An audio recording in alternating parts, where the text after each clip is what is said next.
Good morning, everybody, and welcome to the expansion of happiness. As you can see, I'm still posting from home because we are in the quarantine and we're all being good girls and boys and following the rules, right? So we've been doing a special segment called Conscientious Quarantine, and we're just taking 15 minutes every morning before you get started in your day to learn how to incorporate some healthier daily and lifestyle changes that you've been putting off. Now there's time to do it. So we're getting that habit in place and gonna carry it out when we've got to interact with the real world again, right? So this week we've been talking all about Ayurveda and a little bit about Maharshi and just the benefits that Ayurveda encompasses. The doshas that we talked about a little bit and how they're the inner intelligences of the body, and how seasonal changes are so important, especially right now, moving from winter into spring. You want to avoid that sinus infection. I mean, who wants to get sick from something else when you've got this COVID-19 threatening your health all around? You want to stay healthy, right? So we talked about how the environment has so much of an impact on what you should be changing in your dietary habits, and also how to incorporate oil massages and other healthy daily routines in here. And I think we've been doing pretty good. So now we're gonna have a culmination of that knowledge and talk about how consciousness, those inner intelligences of the body, and health are all related. We can start by answering the questions: what is consciousness? What are inner intelligences? And what is health? What is health? That can probably be answered pretty quickly. Almost everybody tuning into a program like this can probably agree that health is a measurement of well-being, not just physically, but emotionally and mentally as well. They're a tripod. You kick out one leg and everything falls, right? Now, the inner intelligence of the body, we touched on as a subject when talking about the doshas. So to expand on that a little bit, the doshas are the expressions of the inner intelligence of the body. So what the body is trying to tell us is being expressed in a physical and material manner by the doshas. That is pretty intelligent, right? For instance, if I am dehydrated or maybe eat certain food that doesn't necessarily sit well with my natural constitution dosha, I might break out everywhere. That is the physical expression of the imbalance. That is how the body is intelligently communicating what is wrong. And then through the study of Ayurveda and using things from the earth, like herbs and food, we can bring things back to balance. Now, it's not just about diets. It has a lot to do with sleep, those daily routines like the massage oils and seasonal changes again. But why does something like a season change affect our bodies so much? We know it happens, but do we question it or ask why? No, not really. Well, it all comes back to the fact that we are just the microcosm of the macrocosm. Those elements that make up the doshas, earth, water, fire, air, space, that makes up everything. It makes up my body, it makes up everything around me. So when the seasons come around and the environment changes and I stick to the same routine I was using in a prior season, things are gonna clash. We're gonna butt heads a little bit here. And that's where the imbalance is gonna happen. And believe you me, the environment is not going to be the one expressing the imbalance, because the environment is always perfect. Mother Nature does not fail. Natural law will always win. We are the ones that fight the natural law to bring the imbalance in the first place. So we are going to be the ones that affect it. Why fight a battle that you'll never be able to win? It's much easier to begin changing a few little routines. Maybe get to bed earlier, wake up sooner, changing from eating all these heavy foods in the winter to keep you warm to eating something a lot lighter to help you stay moving in the warmer months. Little things like this are what we're going to be changing. And the way you know what part needs to change is how the inner intelligence of your body communicates that to you. When you have a specific food craving, that is your body telling you what it needs. Even when it's an unhealthy craving. Sometimes you don't necessarily need to indulge in eating an entire cake, but the fact that your body's craving that cake lets you know that there's an imbalance. And that physical expression of this specific craving of a cake probably indicates a lack of nourishment, stability, or foundation emotionally. And that's why we act out with eating, because we're trying to create that solid foundation of stability through food.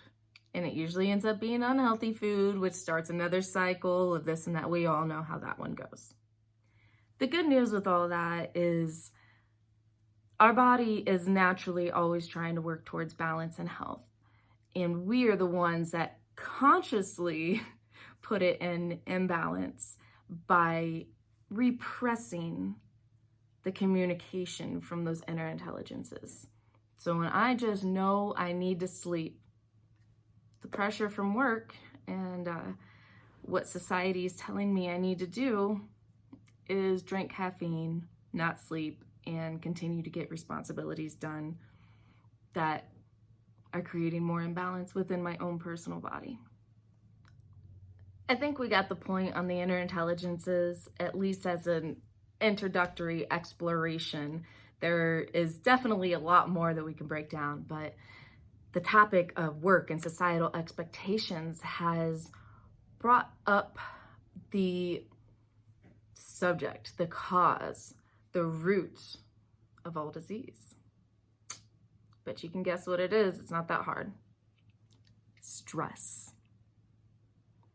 Stress can cause a heart attack in a 30-year-old man while he's jogging in the best shape, physical shape of his life. Works on Wall Street, high stress job, has created so much cortisol throughout his arteries, but he thought that he was in shape and can handle it. Suddenly he keeled over of a heart attack because of stress.